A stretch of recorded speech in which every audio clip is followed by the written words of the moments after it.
मित्रों नमस्कार, स्वागत है आप सभी का YouTube चैनल वास्तु बोकारो दर्शनम में। मैं पंडित मार्कंडे दुबे आप सभी का एक बार पुनः स्वागत करता हूं। गुरु और केतु का संयोग, इस संयोग से होने वाले चमत्कार, क्या इसके पहले कभी गुरु और केतु एक साथ हुए थे? तो कितने दिन पहले हुए थे? वह वर्ष कौन था? उसमें क्या क्या नए चमत्कार हुए? इन सभी बिंदुओं पर चर्चा करनी है। और जिनकी कुंडली में वर्तमान समय में गुरु अभी नवम भाव अर्थात काल पुरुष के कुंडली के नवम भाव और धनु राशि में गोचर कर रहे हैं। चूँकि ये अभी मकर में हैं और धनु राशि में इनका गोचर नवंबर 2019 से हो रहा है और रहेगा नवंबर तक। तो ये 13 महीने के अंदर धनु राशि में ही भ्रमण कर रहे हैं। और धनु राशि में जब ये केतु के साथ 131 वर्ष पहले 1889 में हुए थे, तो उस समय क्या चमत्कार हुआ था, क्या परिणाम हुए थे, कौन कौन से शोध हुए थे, कौन कौन से चमत्कारिक पुरुषों का जन्म हुआ था, ये सारी विवेचनाएं इस चैनल के माध्यम से, इस एपिसोड के माध्यम से आपको देना चाहता हूँ। क्योंकि ज्योतिष एक रिसर्च का विषय है, अनुसंधान का विषय है, खोज का विषय है। यह हर समय खोज करते रहता है। इसी ज्योतिष के बल पर सारी चीज़ें, वैज्ञानिक भी ज्योतिष के बराबरी में लगे हुए हैं। ज्योतिष पहले भविष्यवाणी करता है, वैज्ञानिक उसे रिसर्च करके प्रमाण देते हैं। तो 1889 में गुरु और केतु एक साथ धनु में थे और 131 वर्ष के बाद गुरु और केतु पुनः धनु राशि में है। गुरु केतु का संयोग जब होता है तो क्रांति होता है, क्रांति आती है, चमत्कार होते हैं, आविष्कार होते हैं, शोध होता है, उत्पात होता है, प्रलयकारी कार्य होते हैं, भूखमरी की स्थिति बनती है। क्योंकि कहीं शुभ है तो कहीं अशुभ है। गुरु ज्ञान, बुद्धि, भाग्य, कर्म, शासन, सत्ता, पद, प्रतिष्ठा और व्यक्तित्व का कारक है। तो वही केतु साहस का कारक है, सहयोग का कारक है, परिश्रम का कारक है। केतु बिना सर का है, सर नहीं तो समझ नहीं। बिना सर का आदमी सर वाले के साथ अगर जुट जाए, अर्थात बिना सर का ग्रह केतु और सर के ग्रह गुरु के साथ जुट जाए, तो ज्ञानी पुरुष को अगर बल मिले तो वो अधिक काम करता है। 1889 में 8 जनवरी को टैबलेटिंग मशीन के विषय में पेटेंट मिला था। बहुत करामाती वर्ष था 1889। 1889 में 20 अप्रैल को हिटलर का जन्म हुआ था, जो क्रांतिकारी पुरुष के रूप में दिखाई दिया और अनेकों अद्भुत कार्य उन्होंने किया। जबकि कन्या लग्न में हिटलर का जन्म हुआ था और चतुर्थ भाव में चंद्रमा और गुरु के साथ केतु थे। 1889 में पंडित जवाहरलाल नेहरू का 14 नवंबर को जन्म हुआ था। इनके कुंडली कर्क लग्न की है और कुंडली के छठे भाव में धनु राशि में केतु और गुरु स्थित हैं। जवाहरलाल नेहरू अपार संपत्ति वाले हुए। इनकी अपार संपत्ति पहले से भी थी। ये बहुत बड़े परिवार से थे और अंत में प्रधानमंत्री बने, देश के प्रथम प्रधानमंत्री बने। तो हिटलर ने भी काफ़ी चमत्कार किया। और जो जनवरी में पेटेंट मिला टैबलेटिंग मशीन का, उसके पहले पेटेंट नहीं था, उसके पहले टैबलेटिंग मशीन नहीं थी। जो हमारे एडिशन में टैबलेटिंग होता है, प्रकाशन में टैबलेटिंग होता है, उस मशीन का आविष्कार हुआ था 1889 में। तो 1889 में केतु और गुरु जो कार्य किए थे, वही स्थिति, वही परिस्थिति आज 2020 में बनी हुई है। जिनकी कुंडली में गुरु धनु राशि में है और साथ में केतु का भी योग है, तो उनके साथ ये फल मिलने वाला है, उनको लाभ होने वाला है, अपार धन मिलने वाला है। अगर अच्छे परिवार के हैं, करोड़पति हैं, तो अरबपति जरूर बनाएगा गुरु और केतु का योग। अरबपति हैं तो खरबपति जरूर बनाएगा। उन्नति, प्रमोशन, विकास, लाभ, जस, ख्याति देने का कार्य करेगा। अब राशिवार हम विवेचना करेंगे, क्योंकि 12 राशियों में 9 राशियों को ये गुरु और केतु का संयोग लाभ देने वाला है। गुरु द्वितीय, पंचम, सप्तम, नवम और एकादश के कारक माने गए हैं, तो वही लग्न में इनको बलि माना गया है। एकह जीवो जदा केंद्र सर्वा जोगा तदा शुभा। चतुर्थ भाव में, सप्तम भाव में और दसम भाव में अगर ये गोचर करते हैं या कुंडली में है तो अच्छे फल देते हैं। तो कुल मिलाकर के 9 राशियों को गुरु और केतु की युक्ति, गोचरीय स्थिति अपार धन देगी और इन्हें करोड़पति से अरबपति, अरबपति से खरबपति और खरबपति से शंखपति तक बना सकती है, जिनके पास धन है।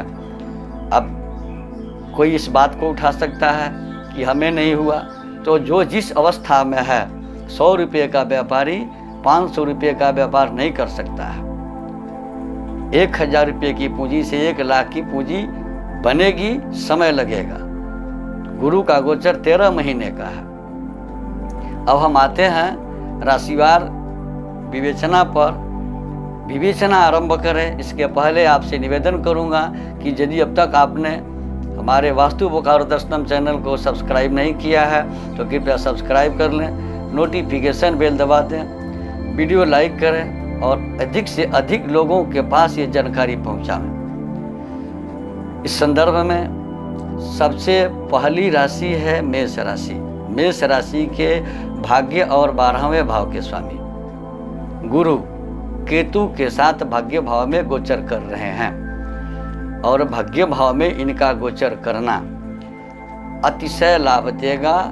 इन्हें धन, सम्मान, पद, प्रतिष्ठा की वृद्धि करते हुए इनके ऊंचाई के शिखर तक पहुंचाएगा।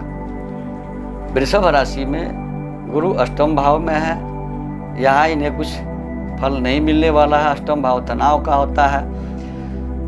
मिथुन राशि की बात करें तो मिथुन राशि के सप्तम और दसम भाव के अधिपति गुरु सप्तम भाव में बैठकर हंस नामक राज्यों का निर्माण कर रहे हैं और वहाँ केतु से इन्हें बल मिल रहा है। तो राजनीतिक क्षेत्र में अगर कोई स्त्री पुरुष है, स्त्री है तो उनके पति को उन्नति, पुरुष है तो उनके पत्नी को उन्नति और राजनीति में सफलता दिलाएगा। राजनीति के माध्यम से, कर्म के माध्यम से इन्हें अपार धन देगा, अरबपति को खरबपति बनाएगा। अगली राशि है कर्क राशि। कर्क राशि की बात करते हैं तो कर्क राशि के 6ठे और 9वें भाव के अधिपति, 6ठे भाव का गुरु अच्छा नहीं माना गया है, क्योंकि 6ठा भाव में गुरु जाने से रोग बढ़ाते हैं, लेकिन शत्रु का मर्दन करते हैं। तो शत्रु पर विजय कराएंगे, भाग्योदय कराएंगे, लेकिन शारीरिक कष्ट इन्हें कहीं न कहीं से देंगे। अगली राशि है सिंह राशि। सिंह राशि के 5वें और 8वें भाव के अधिपति ज्ञान, संतान, बुद्धि, विवेक और आयु मृत्यु का अधिपति ज्ञान संतान भाव में गोचर कर रहा है और वहाँ केतु से संयोग हो रहा है। तो बुद्धि और मन मस्तिष्क को प्रबलता मिलेगी, किंतु परिश्रम से धन का लाभ होगा। अगली राशि है कन्या राशि। कन्या राशि के 4थे और 7वें 2 केंद्रों के अधिपति चतुर्थ भाव में बैठकर राजयोग बना रहे हैं। यह शक्तिशाली राजयोग है। केतु का चतुर्थ भाव में बैठना भी अच्छा है। जैसे हमने बताया कि हिटलर की कुंडली में चतुर्थ भाव में गुरु और केतु का संयोग है, चंद्रमा के साथ है, तो यहाँ पर भी अपार धन मिलने के संकेत हैं। अगली राशि है तुला राशि। तुला राशि के जातकों के 3य और 6ठ भाव के अधिपति, 3रा और 6ठा दोनों भाव मारक होता है। चूंकि 3य भाव के गुरु भ्रातृनाशक होते हैं और 6ठे भाव में कष्टकारक होते हैं, रोगकारक होते हैं, लेकिन 3य भाव में बैठे हैं। तो 3य भाव में अगर केतु आता है और गुरु के साथ होता है तो आदमी को अदम्य साहस, पौरुष की वृद्धि करता है, तानाशाही प्रवृत्ति लाता है, व्यक्ति को तानाशाह बनाता है और तानाशाही के बल पर धन लाभ कराता है।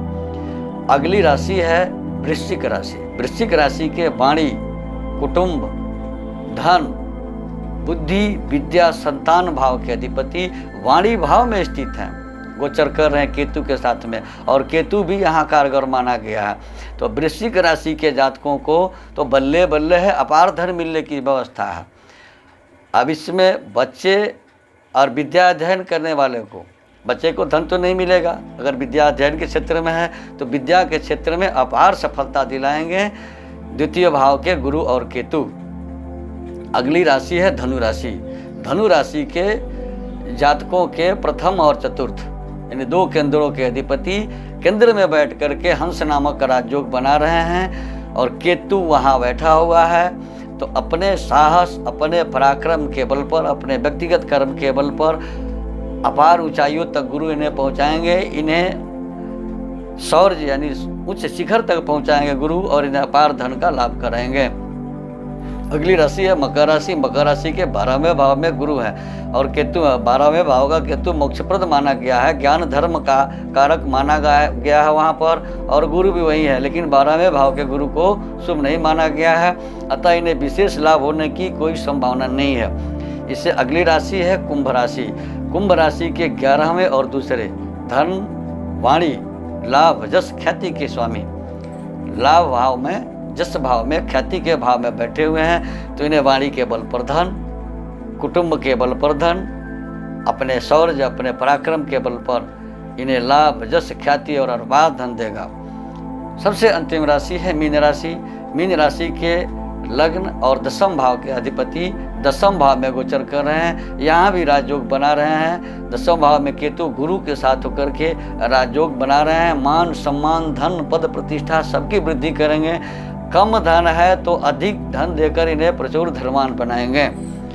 लेकिन ग्लोबल स्थिति जो है वर्तमान परिप्रेक्ष्य में, गुरु वक्री चल रहे हैं, मकर राशि में है, शनि के साथ संयोग कर रहे हैं और 30 जून को ये अपने राशि में प्रवेश करेंगे। साथ ही 31 मई को गुरु के साथ साथ गुरु वक्री है और शुक्र का अस्त होना, यह तमाम तरह के समस्याओं का जनक है।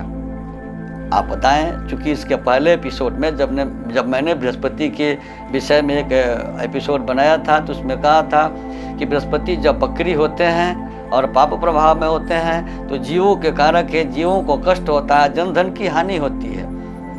पर्वतीय क्षेत्रों में भूकंप, उत्पात, प्रलयकारी वृष्टि, और शुक्र भी वही स्थिति में जा रहे हैं। तो शुक्र का अस्त होना, गुरु का वक्री होना, शनि का वक्री होना कहीं न कहीं प्राकृतिक आपदाओं की तरफ संकेत कर रहा है। वर्तमान में आप देख सकते हैं कि एक बंगाल की खाड़ी से एक चक्रवात चली हुई है, इसके पहले भी आंधी, बवंडर, तूफान हो रहे हैं। और गुरु शुक्र का वक्री होना, अस्त होना, जब वक्री अस्त होते हैं तब तक प्राकृतिक आपदाएं आती हैं।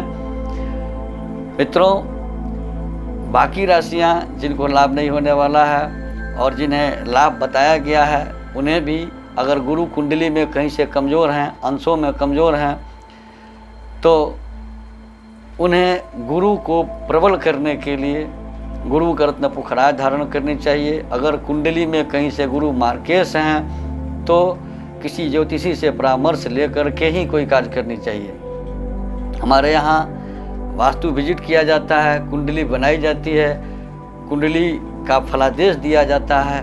वाराणसी के सुयोग्य विद्वानों के द्वारा बड़े बड़े अनुष्ठान और यज्ञ करवाए जाते हैं। जिन किन्हीं सज्जन को इसकी आवश्यकता हो, कृपया स्क्रॉल पर दिए गए हमारे नंबर से संपर्क कर हमसे अपॉइंटमेंट ले सकते हैं, वास्तु विजिट करा सकते हैं, कुंडली दिखा सकते हैं, कुंडली बनवा सकते हैं, यज्ञ अनुष्ठान का कर्म भी करवा सकते हैं। धन्यवाद।